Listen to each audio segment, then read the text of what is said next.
3절에서 하나님의 뜻은 성결된 삶이라는 것입니다.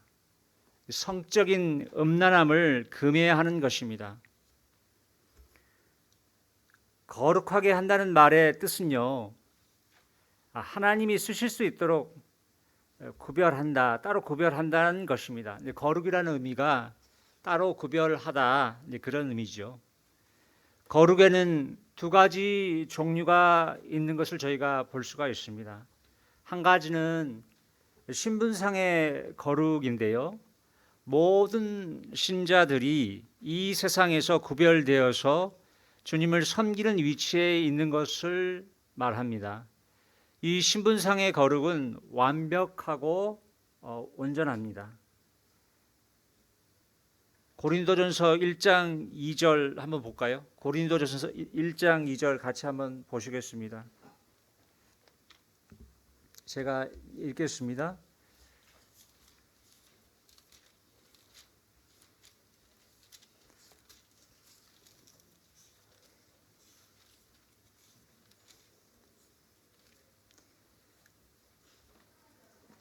고린도에 있는 하나님의 교회 곧 그리스도 예수 안에서 거룩하여지고 성도라 부르심을 받은 자들과 또 각처에서 우리의 주 곧 그리스도 곧 그들과 우리의 주 되신 예수 그리스도의 이름을 부르는 모든 자들에게, 이런 표현이 있죠. 여기 나오는 고린도전서 1장 2절, 여기 나오는 거룩은 신분상의 거룩을 말씀하고 있습니다. 또 더불어서 히브리서 10장 10절 이런 말씀들은 그러한 신분상의 거룩을 이야기를 하고 있고요. 또 한 가지의 거룩은 실제적인 혹은 또 점진적인 거룩이라고 할 수 있겠습니다. 이것은 믿는 자들이 죽거나 주님의 재림시까지 계속되는 그런 과정을 말합니다. 이 3절에서 말하고 있는 우리 본문, 우리가 좀 전에 읽었던 데살로니가전서 4장 3절의 거룩은 후자의 의미, 그러니까 실제적 혹은 그 점진적인 거룩을 의미한다라고 보시면 되겠습니다. 또한 바울이 여기서 경고하는 구체적인 죄는 불법적인 성관계입니다. 이것은 이교도들의 세상에서 흔하게 나타났던 것이지요.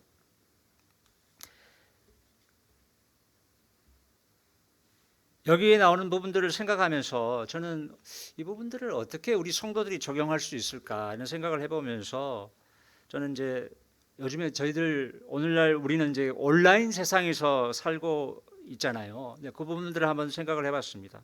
그래서 음란물에 손쉽게 접촉할 수 있는 것이죠.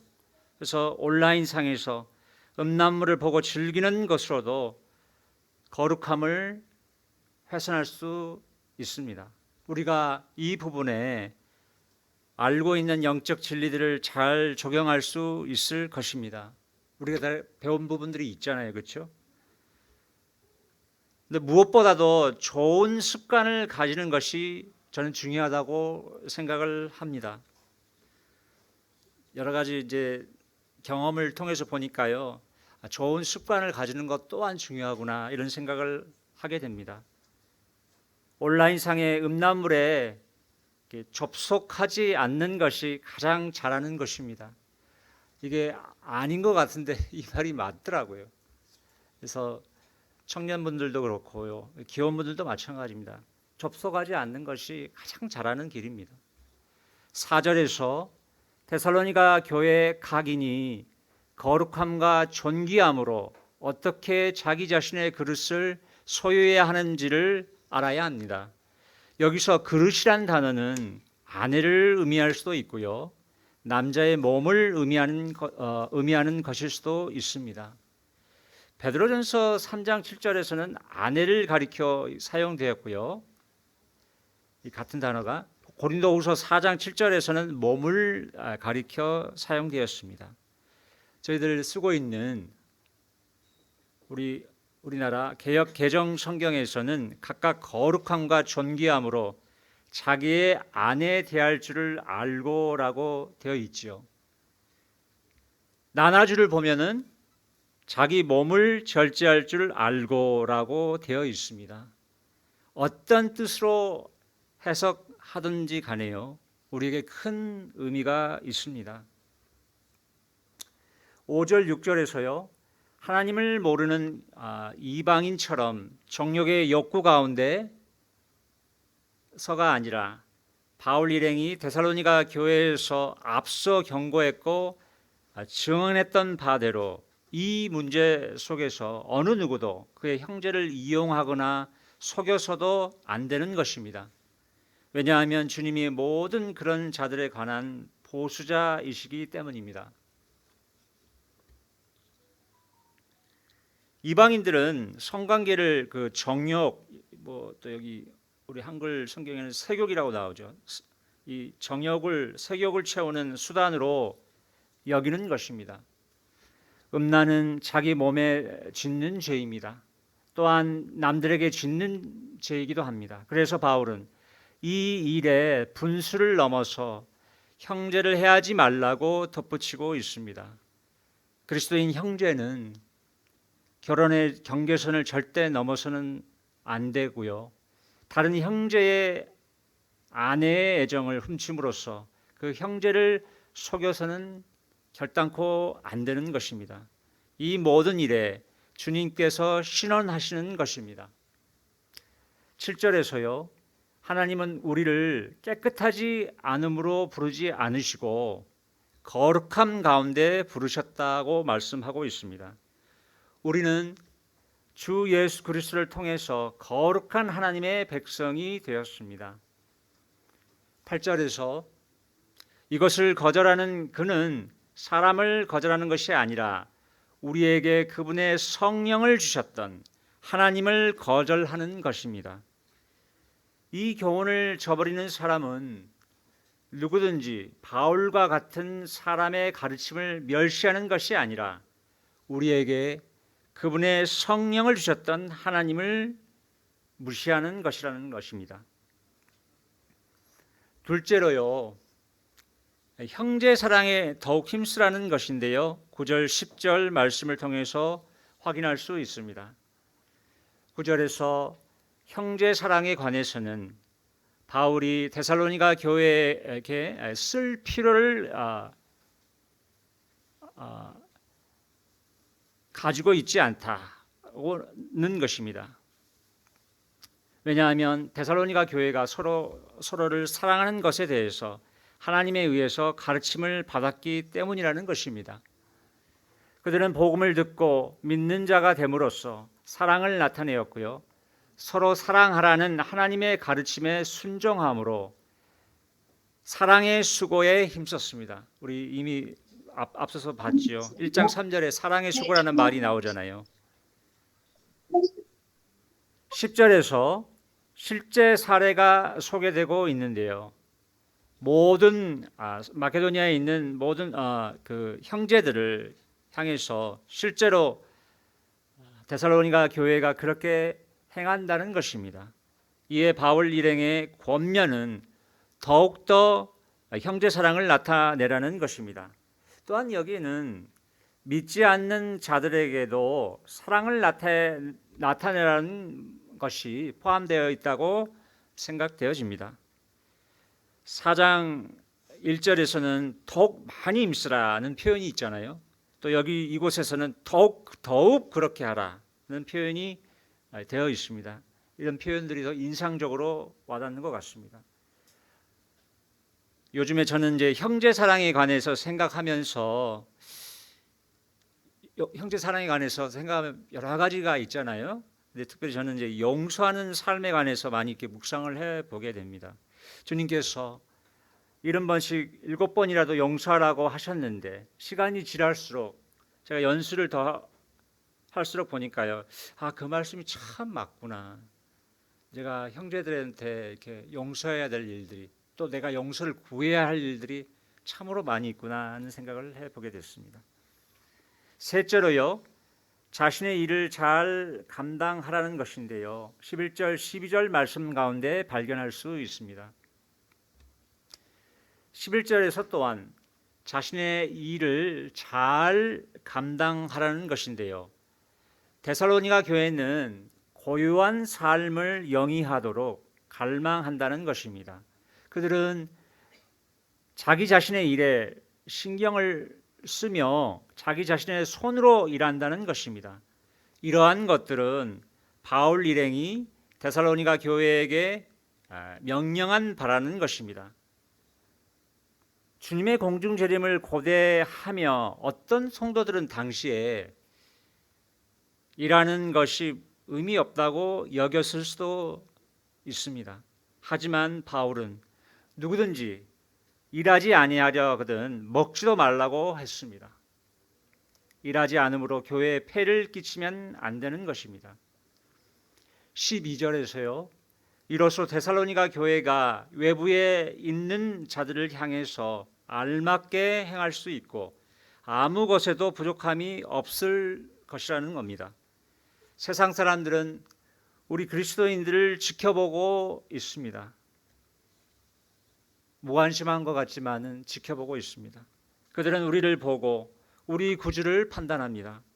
우리는 믿지 않는 자들에 대해서 단정히 행하고 경제적으로 또 독립되어 있어야 합니다. 넷째로요, 마지막으로 휴거에 관한 소망 가운데 살라는 것인데요. 13절로부터 18절까지의 말씀 속에서 확인할 수 있습니다.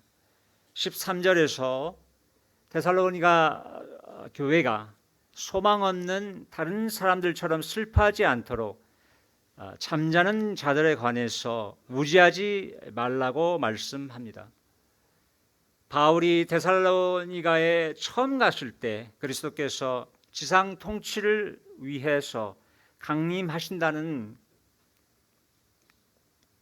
것과 그 뒤에 또 일어나게 될 일들에 대해서 그것 그리스도인들을 가르쳤습니다. 그러나 한편으로 이미 죽은 성도들에 대한 의문들이 제기되었던 것입니다. 그들의 몸은 끝날까지 무덤에 남아있는 것일까? 그들은 그리스도의 강림과 그분의 영광스러운 천년왕국에 참여하지 못하고 죄되는 것일까? 이런 의문들 말입니다. 이에 그 바울은 그리스도께서 자기 백성들을 위해서 강림하실 때 일어날 일들의 순서를 설명합니다. 14절에서요. 우리가 예수님이 죽고 다시 살아나신 것을 믿으면 하나님께서 예수님 안에서 잠자는 자들을 그분과 함께 데리고 오실 것입니다. 주님의 부활은 우리의 부활에 대한 서약이고 또 증거입니다. 휴거 때 하나님께서 믿는 자들의 몸을 일으키셔서 주 예수님과 함께 하늘로 데려가실 것입니다. 15절에서 바울 일행은 주님의 그 말씀에 의거하여 말한다고 언급합니다. 주님의 오심까지 살아있고 남아있는 우리가 잠자는 자들을 결단코 앞서지 못할 것입니다. 바울은요, 주님으로부터 계시를 통해서 이 사실을 알았던 것 같습니다. 16절에서요, 휴거, 이 공중재림의 모습이 묘사되고 있습니다. 휴거의 사건에 있어서 함성, 또 천사장의 소리, 하나님의 나팔 소리와 함께 주님 자신이 하늘로부터 내려오실 것입니다. 그리스도 안에서 죽은 자들이 먼저 일어날 것입니다. 그리스도께서 자기 성도들을 위해서 강림하실 때 일어나는 일의 정확한 순서가 여기 나옵니다.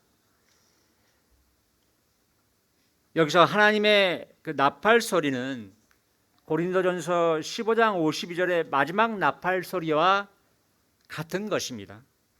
그리고 휴거 때 믿는 자의 부활과 연관이 있는 것입니다. 그리스도 안에서 죽은 자들의 몸이 먼저 일어날 것입니다. 참고로 구약의 성도들은 대환란의 끝날 무렵에 살아날 거라고 생각됩니다. 이건 이제 다니엘서 저희들 함께 나누었잖아요. 다니엘서 12장 2절을 보게 되면은 구약의 성도들은 그렇게 부활한다. 그때 부활할 것이다라고 저는 이제 분별합니다. 17절에서 그리고 나서 살아있고 남아있는 우리가 공중에서 주님을 만나도록 구름 속에서 그들과 함께 낙하채질 것입니다. 그리하여서 우리가 다 주님과 함께 항상 있을 것입니다. 휴거라는 단어는요, 그 주님의 그 강림의 첫 번째 단계를 묘사하는 데 쓰이는데요. 라틴어 성경에 끌어올리운다라는 뜻으로 사용되고 있는 동사에서 파생되었다고 합니다. 휴거는 낚아채 가는 것 혹은 끌어올리는 것입니다. 공중은 사단의 영역으로서요, 주님의 강림은 승리의 모임이 마귀의 그 장악하는 권세를 공개적으로 무시하게 될 것을 의미합니다. 여기서 이제 표현이 살아있고 남아있는 우리라는 표현을 바울이 썼습니다. 바울과 당시 성도들은 소망이 있어서 자기들이 휴거될 것이라고 이렇게 그런 믿음이 있었던 것 같아요. 그런 소망 가운데 있었던 것 같습니다. 그러나 그들은 주님 안에서 모두 소망 가운데 죽었습니다. 그러나 이제 다가올 휴거를 통해서 그들의 몸이 부활할 것입니다. 그리고 우리가 휴거되고 나면 주님과 함께 항상, 여기 이 표현이 저한테 이렇게 참 다가왔어요. 항상 있을 것이라고 했습니다. 우리 성도님들 모두가 다 주님 믿는 사람이면은 소망이 있습니다. 주님과 함께 있는 거, 그거 고대하잖아요, 그렇죠? 여기서 표현이 항상 그분과 있을 것이라고 말하고 있습니다. 이보다 더 좋은 일이 있겠습니까? 주님의 강림에 관해서 제가 아까 휴거라는 단어는 주님의 강림의 첫 번째 단계라고 했어요. 조금 더 부연 설명을 드리는 것이 좋겠다 생각이 되어집니다. 짧게 제가 언급을 좀 더 드리고 넘어가겠습니다. 주님의 강림에 관련돼서 크게 한 4가지 단계가 있다고 보시면 좋겠습니다. 첫 번째 단계는 시작 단계는 시작인데요. 이 휴거를 의미합니다. 주님께서 믿는 성도들을 데리러 오신다는 것입니다. 두 번째 단계는요, 이건 어떤 과정이라고 볼 수 있습니다. 주님의 강림의 어떤 과정, 그래서 그리스도의 심판대가 이렇게 포함된다고 보시면 됩니다. 이게 하나의 어떤 한 사건으로 끝나는 게 아니라 쭉 이어지는 어떤 부분이다, 이렇게 보시면 좋겠습니다. 그래서 심판대에서 어떤 일이 있습니까? 그리스도의 심판대에서 주님으로부터 이렇게 보상이 있잖아요. 저희들이 이 땅에서 살았던 대로 저희들에게 보상을 해주실 것입니다. 그리고 세 번째 단계는 어떻습니까? 분명하게 나타남이라는 그런 단계가 있습니다. 주님의 지상 재림을 말하고 있습니다. 주님께서 이 땅에 보이게 왕의 모습으로 오신다는 것입니다. 그리고 마지막 단계가 있는데 이건 절정이다, 이렇게 표현을 할 수 있겠는데요. 우리 지난번에 베드로후서 말씀 그때 공부했었잖아요.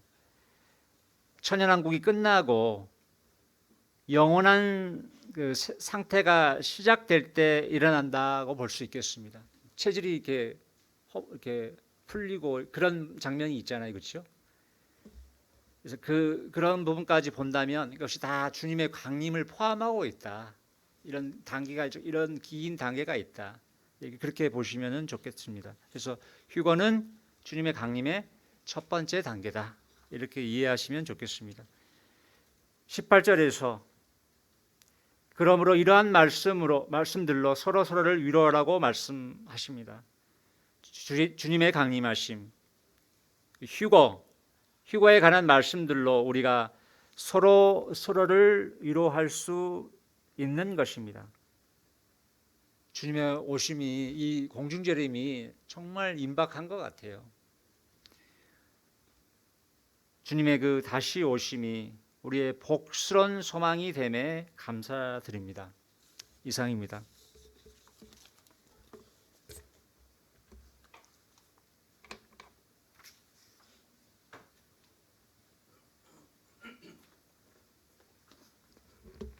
네, 안녕하십니까. 네, 오늘 문제풀이를 맡은 김영헌 형제입니다. 네, 오늘 데살로니가 전서 4장 한번 총 5문제가 있는데요. 네, 재미있는 건 한 문제당 두세 개의 문제가 또 있습니다. 그래서 관련돼 가지고 재밌게 또 하나님의 말씀을 보도록 하겠습니다. 네, 다음 페이지 넘겨주세요. 네, 첫 번째 질문. 네, 공우민 형제 한번 읽어주시면 감사하겠습니다. 네.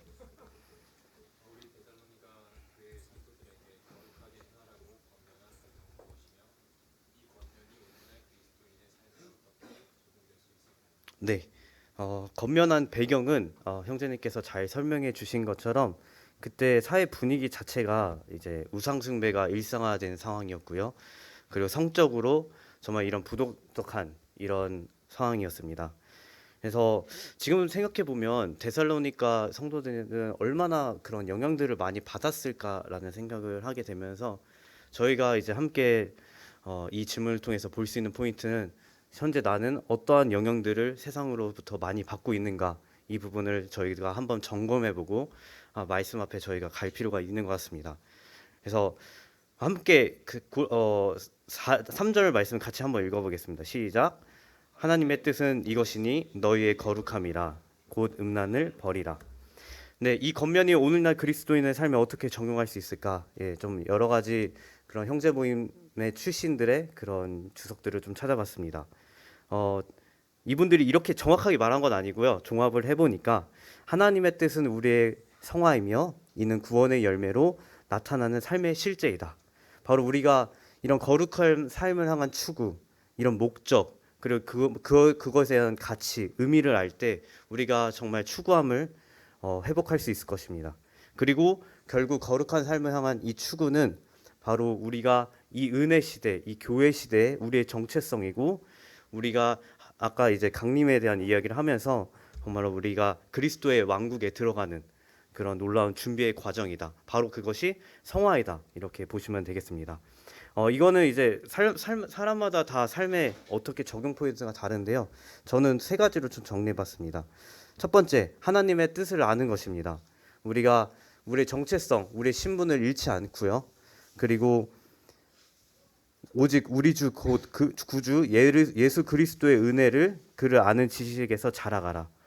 영광이 이제 영원한 날까지 그에게 있을지어다. 우리가 그리스도 안에서 자라가는 그런 삶을 또 사는 것입니다. 두 번째, 음란을 버리는 것입니다. 우리가 피하는 삶을 이야기하죠. 그래서 우리 마음속에 있는 죄들, 그리고 하나님을 모르는 그런 육체의 욕망을 따르는 이방인 같은 그런 삶을 경계하고요. 또한 화평과 거룩함을 쫓으라, 추구하라. 이것이 없이는 아무도 주를 보지 못한다. 이 말씀이 생각났습니다. 네, 이거 다음 페이지 넘겨주세요.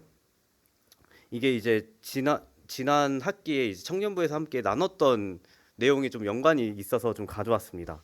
많은 기독교인들이 2가지 관점으로 생각을 한다고 합니다. 우리가 거룩한 삶을 생각했을 때 하나님의 은혜만 바라보는 분이 있고요. 또 어떤 분은 이 거룩한 삶을 위한 어떻게 노력도 이야기하고 어떤 추구함을 좀 이야기합니다. 그래서 여기서 생기는 우리의 왜곡함이 좀 있습니다. 첫 번째, 율법주의와 그리고 규례처럼 좀 들릴 때가 있다는 것입니다. 우리가 거룩한 삶을 살자라는 게 마치 율법적인 그런 오해로 좀 들 때도 있고요. 또 이것들로 인해서 너무 자유하신 분들은 은혜만 강조할 수도 있습니다. 그러다 보니까 왜곡되는 그런 오해들이 무책임과 또 범죄 행위에 문을 여는 이런 자유롭게 죄를 짓는 이 부분이 있습니다. 그래서 성경에서 말하는 이 추구하다, 이 말씀이 다음 페이지 넘겨주세요. 그래서 이 쫓으라, 이제 추구하다라는 말 중에 우리가 첫 번째로 보면 이 목표를 놓치지 않는 치열한 추구를 이야기하고 있습니다. 그래서 우리가 이 거룩함이 선택이 아니라 정말 필수적인 것을 하나님의 말씀을 통해서 저희 볼 수 있고요. 두 번째 빌립보서 말씀을 통해서 우리가 영적 경주자로 또 묘사하고 있다는 것입니다. 그래서 표대를 향해 우리가 역동적인 여정을 우리가 걷고 있다. 그리고 세 번째로 우리가 추구하다 중에 핍박하다라는 뜻도 있다고 합니다. 우리의 핍박이 그리스도인이 받는 이 핍박은 당연한 것이고 또 고난 속에서 환난 속에서 우리가 즐거워하는 삶, 이것이 우리가 거룩한 삶을 향한 추구가 될 것이라고 보여집니다. 네. 어쨌든 저희가 함께 청년부에서 나눈 말씀이어가지고요. 나눴고요. 두 번째 문제 보도록 하겠습니다. 네, 데살로니가 교회 성도들이 정직하게 행하라는 권면을 받게 된 구체적인 이유는 무엇일까요? 이제 여기 말씀에 보면 이제 재림에 대한 오해가 있었습니다. 주님의 재림을 깊게 생각하다 보니까 게으른 삶을 시작하게 된 거죠. 그래서 일상의 노동을 멈추게 된 경우가 있어서 사실 오늘 말씀에 보면 이 노동에 대한 이야기를 굉장히 많이 하고 있습니다. 그래서 말씀에 보시면 사랑을 더하되 조용히 자기 일을 하며 손으로 일하고 외인에게 단정히 행하라 권면하고 있습니다. 네, 말씀을 통해서 보자면요. 첫 번째, 이제 형제 사랑을 더욱 풍성히 하라 이렇게 구하고 권면하고 있습니다. 11절 말씀 보면 조용히 자기 일을 하라라고 하고 있습니다.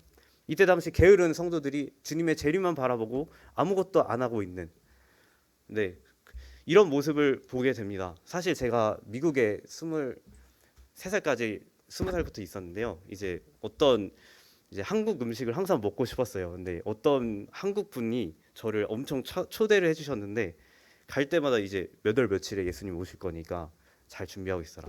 복음 열심히 전해라. 이런 식으로 하셨어요.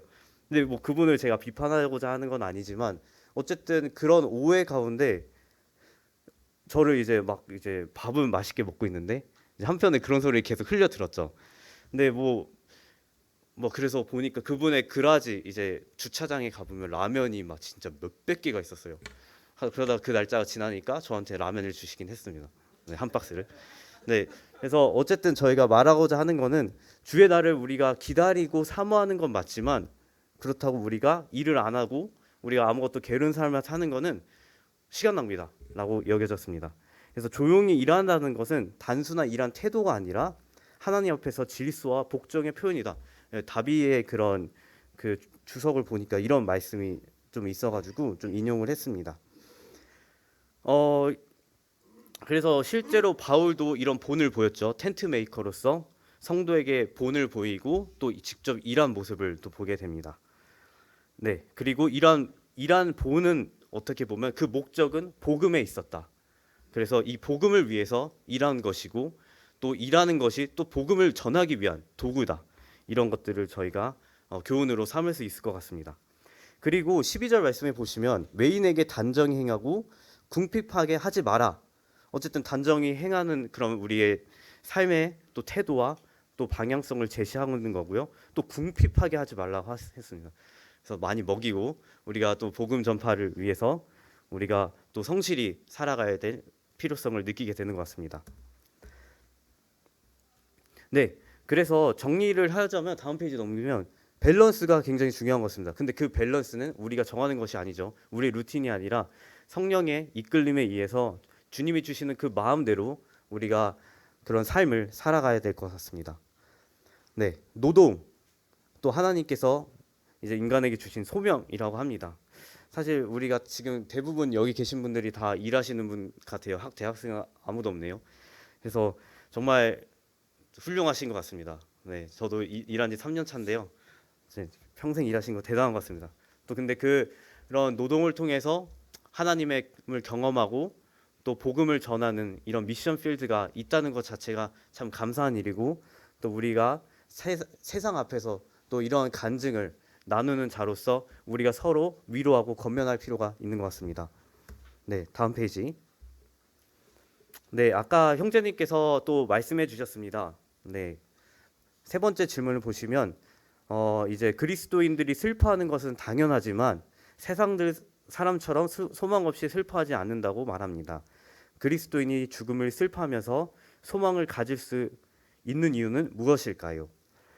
이때 당시 이제 그리스도의 재림을 기다리다 보니까 이제 이미 세상을 떠난 성도들에게 그들은 재림 때 함께 못하는 게 아니냐라는 이런 두려움이 있었다고 합니다. 그래서 이들이 소망 없는 애통에 사로잡혀서 이런 좀 낙담한 그런 일들이 있었던 것 같습니다. 그래서 저희가 사실은 다른 이와 같이 소망 없는 자들과 같이 슬퍼하지 말라. 이것이 바로 우리 그리스도인에게 주는 엄청난 소망과 또 위로가 될 것입니다. 이것은 바로 절망적인 슬픔을 말하는 것이 아닙니다. 그래서 그 성도의 죽음의 끝은 잠으로 좀 이해한다. 어떤 이제 주석을 좀 보게 됐는데요. 그래서 우리가 이 신자의 눈물 속에 영원한 재회와 또 영광의 몸을 바라보는 소망을 가지고 있다. 그래서 우리가 이 성도의 죽음을 통해서 정말 그리스도가 어떤 분이시고 우리가 그리스도의 영광을 바라보게 된다라는 것을 보게 됩니다. 네, 그래서 오늘 말씀을 보시면 14절과 17절에 정말 놀라운 이 구원의 역사 그리고 하나님이 어떤 분이심을 얘기합니다. 첫 번째는 예수님의 죽음과 부활을 이야기하고 있습니다. 예수께서 죽으셨다가 다시 살아나심을 우리가 믿을진데 우리가 그런 그 놀라운 이 구원의 예수님이 이런 정말 이 놀라운 구원을 베푸신 우리가 그것을 믿고 있고 우리는 부활 신앙을 가지고 있다. 네, 너무나 놀라운 말씀입니다. 두 번째, 또 재림의 약속입니다. 주님이 다시 오실 때 이미 죽은 자들이 먼저 일어나고 그 후에 살아있는 성도들이 함께 공중에서 주님을 맞이하게 된다. 정말 이 놀라운 특권을 우리에게 소망으로 부여주셨다. 이것을 우리가 기억하며 우리가 소망을 품을 수 있을 것입니다. 세 번째, 영원한 동행입니다. 그리하여 우리가 항상 주와 함께 있으리라. 그래서 죽음이 끝이 아니라 죽음 이후에 정말 영원한 주님과의 사귐, 그리고 주님과의 교통하심, 만남, 이것이 너무나 놀라운 약속임을 우리가 기억할 것입니다. 그리고 우리에게 주는 말씀은 서로 위로하라 하고 있습니다. 이것이 서로 위로해야 되는 관계적인 비즈니스 관계가 아니라 정말 성도의 사랑 가운데 정말 우리가 이 그리스도 안에서 흘러 넘치는 위로가 될 것입니다. 네, 4번 질문입니다. 네, 13절과 18절에 묘사된 휴거와 또 데살로니가 후서 1장의 사건을 비교하라는 조금 좀 어떻게 보면 어려워요. 네, 어렵습니다. 근데 이제 사실 아까 말씀드리면서 풀었거든요. 네, 그래서 순서에 대해서 형제님께서 말씀해주신 말씀을 해주셨습니다. 이 순서가 시작은 또 휴거고요. 그리고 그리스도의 심판 때 그리고 나타남, 주님의 지상 재림을 이야기하고 있습니다. 네. 그래서 휴거에 대해서 오늘 말씀이 나왔기 때문에 좀 자세하게 조금 이 부분을 살펴보면 좋을 것 같습니다. 네, 주께서 호령과 천사장의 소리와 하나님의 나팔로 친히 하늘로부터 강림하신다. 이것은 명백한 사실입니다. 주님이 다시 오실 때 이러한 모습으로 오실 것입니다. 그리고 그 대상이 있습니다. 교회를 또 우리가 얘기를 하는데요. 말씀 보시면 그리스도 안에서입니다. 그리스도 안에서 죽은 자들이 먼저 일어나고 그리고 그 후에 살아나는 자들도 그들과 함께 어떻게 되냐면 어떤 장소로 가냐면 구름 속으로 끌어올려 공중에서 주를 영접한다라고 이야기하고 있습니다. 네. 그래서 우리의 소망이고 또 은혜의 이런 놀라운 사건을 저희가 예언으로 받고 있습니다. 그렇다면 데살로니가 후서 1장 말씀을 보면 이제 주 예수께서 자기의 능력의 천사들과 함께 하늘로부터 불꽃 가운데 나타나실 때 하나님을 모르는 자들과 우리 주 예수의 복음을 복종하는 자들에게 형벌을 내리시니. 그래서 예수님이 어떻게 나타나시냐면 이제 천사들과 함께 하늘로부터 불꽃 가운데 나타나신다고 합니다. 이 대상이 있습니다. 두 가지 유형인데요. 하나님을 모르는 자들이 있고요. 그리고 주 예수의 복음을 복종하지 않는 자들이 있다고 합니다. 그래서 이 형벌은 이제 이미 교회는 휴거되어서 주님과 함께 있는데요. 이제 이 세상을 향한 이 엄청난 사건이 일어나면서 주님의 지상 강림이 시작되는 것을 보게 됩니다. 저는 이 말씀을 통해서 정말 두 가지 유형의 사람이 있다, 이 세상에는. 첫 번째, 하나님을 아예 모르는 사람이 있고요. 두 번째, 하나님을 알고도 복종하지 않는 사람들이 있다는 것입니다. 우리에게 이런 복음의 전파의 필요성을 말해주고 있는 것입니다. 하나님을 알지 못하는 많은 사람들이 있습니다. 그 사람들을 향해 우리가 복음의 씨앗을 뿌려야 될 그런 미션을 또 주셨고요. 두 번째는 예수님을 알지도 못하지만 거절하고 있는 많은 사람들이 우리 주변에 있습니다. 그래서 정말 주님의 이 휴거, 정말 이 휴거의 사건을 이야기하면서 소망을 이야기할 수 있고요. 복음을 전할 수 있는 이 놀라운 우리의 이 약속들을 품고 있다는 것을 우리가 기억해야 될 것 같습니다. 네, 마지막 질문입니다. 네, 문서에 따르면 끌어올려라는 말은 단순히 위로 올라가는 것을 넘어 여러 의미를 내포하고 있습니다. 이 단어가 담고 있는 의미를 설명하고 이것이 주는 휴거의 영적 의미는 무엇일까요? 여러분 믿어지십니까? 정말 끌어올린다. 와, 이 참 말도 안 되는 이야기죠, 사실은. 예전에 백투 더 비하인드라는 영화가 생각이 납니다. 혹시 보신 분 계실까요? 그래서 그게 이제 갑자기 있다가 목사님이 설교를 하시다가 성도들이 다 없어져요. 근데 옷만 남거든요. 네, 그런 어떻게 보면 실제 우리의 미래의 모습을 또 예언하고 있는 것 같습니다.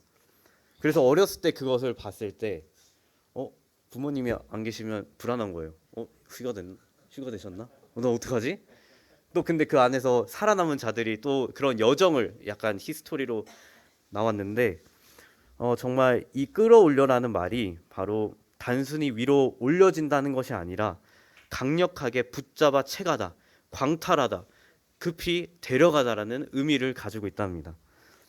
이 하나님의 이 초자연적, 정말 이 신비적인 이런 부분인 것 같습니다. 우리가 알 수 없는 거죠. 우리가 예측할 수 없는 거죠. 그래서 많은 성경의 말씀을 보다 보면 예수님이 속히 오신다라는 말을 계속 지속적으로 하고 있습니다. 그리고 각자의 바쁜 상황 속에서 일상 속에서 벌어날 것입니다. 그래서 우리가 스스로 올라가는 것이 아니라 주께서 강권적으로 붙잡아 가지는 이 놀라운 사건을 우리가 품고 있습니다. 네. 그래서 우리가 참 놀라우신 이 구원을 베푸시고 우리에게 소망을 주신 이 예수 그리스도의 이 놀라운 사랑 그리고 이 경륜들을 우리가 보고 맛보고 참 감사가 되는 것 같습니다. 네, 그래서 결론적으로 우리의 미래적인 일인데요. 이 사건을 통해서 세상과의 모든 결박에서 벗어나 영원한 신랑 되신 주와 함께 있게 되는 영광을 바라보게 되는 것입니다. 네, 이것이 우리에게 주는 영적인 의미이고요. 우리가 이런 휴거들을 기다리며 살아가는 것 같습니다. 정말 우리가 휴가가 된다면 우리의 삶이 아깝지 않은 것입니다. 우리가 이 세상에서 누려야 될 것, 그리고 우리가 가져야 될 것, 이 모든 것이 불필요하고 정말 놀라우신 그리스도의 만남을 우리가 기대하고 바라보게 될 것입니다. 그래서 이 데살로니가 전서를 통해서 첫 번째 우리가 이 하나님의 뜻을 아는 것, 이 음란을 버리고 거룩한 삶을 향한 추구, 그리고 우리에게 이 노동이라는 것을 통해서 우리가 그리스도께 영광 돌리고 또한 복음을 전하는 이런 삶을 살 수 있도록 우리에게 사실 일이 힘들잖아요. 많이 바쁘고 어렵지만 그 가운데 예수 그리스도를 향한 이 소망을 잃지 않는 것이 중요한 것 같고요. 그리고 휴거의 이런 사건을 통해서 그리고 또한 나타남의 이 예언을 통해서 우리가 복음을 알지 못하는 분들에게 또 전하는 우리에게 사명이 맡겨진 것을 보게 됩니다. 네, 이상 문제풀이 마치도록 하겠습니다. 기도하고 마치겠습니다. 하나님 아버지, 오늘 말씀을 통해서 우리에게 참